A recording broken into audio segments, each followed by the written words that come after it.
There's some very basic principles behind multiplying two-digit numbers, and then there are some tricks you should use once you've gotten the hang of those basic techniques. So if we were to multiply 23 times 56, you want to split this problem actually into two parts, where step 1, you do 23 times 6, and then step 2, you do 23 times 5. The answer to this becomes the units place, and the answer to this becomes the tens place.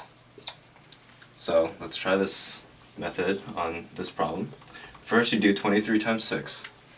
So you try to not think about the 5, and you only see multiplying this and multiplying this. So 3 times 6 is 18, you carry over the 1. 2 times 6 is 12, added 1 is 13. Now you don't look at this, and you do 23 times 5, but you act as if your units place started in the tens place. So 3 times 5 is 15. I'm going to leave the 5 and then carry over the 1. 2 times 5 is 10, added 1 is 11. And then here you have an addition problem, but you want to have the units place drop down by itself. 3 plus 5 is 8, 1 plus 1 is 2, and 1 is 1. Now say, in the future, you do not want to actually write anything. You should develop some mental techniques so you don't have to go through the two steps that I've just mentioned. With problems like this, you want to see if there's an easier way to do this. And I find that an easy way is to try to turn this into problems where you don't have two steps. Because say you want to multiply something like 13 times 40. Well, if you do this first step, you're multiplying by 0. And that doesn't matter because you know that everything on this first half of the addition will be 0. So what you actually only do is do the second part first. So you know that 3 times 4 is 12. And then 1 times 4 is 4, added the carried 1 is 4. And then you know that this happens on the tens place, so there's a floating 0 which happened on the step that you skipped mentally. So you know that multiplying two-digit numbers where one of them ends in 0 is a very valuable tool because you can skip one step. So back to our original example.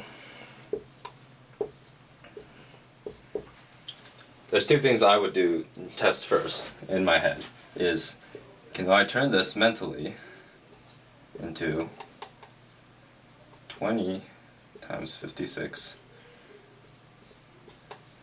and can I turn this mentally into 23 times 60? Well, which one of these is easier personally is up to you. I would instinctively first change the one that comes to me visually, which is 20 times 56. And if I do that in my head, then I get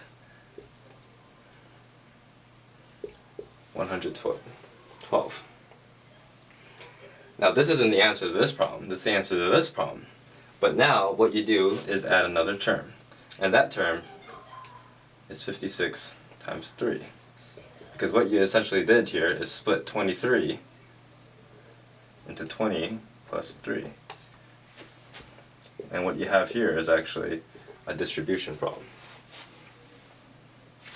So each of these is easier to do mentally in the head than this one all on paper at once.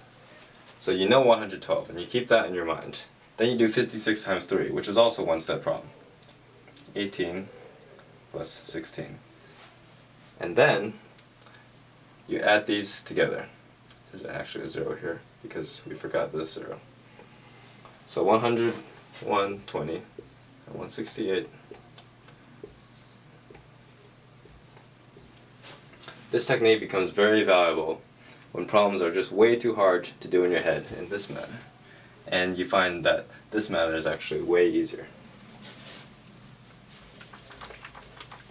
One final example.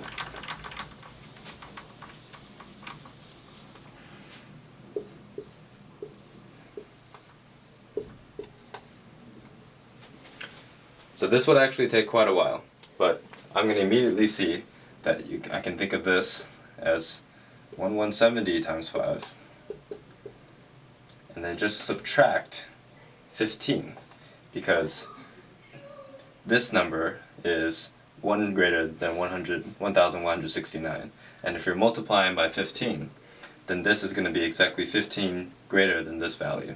So I can do this easier in my head. I'm going to have 5, 8, and 5 at the 0, and then I'm going to subtract 15 from this. And that's your answer.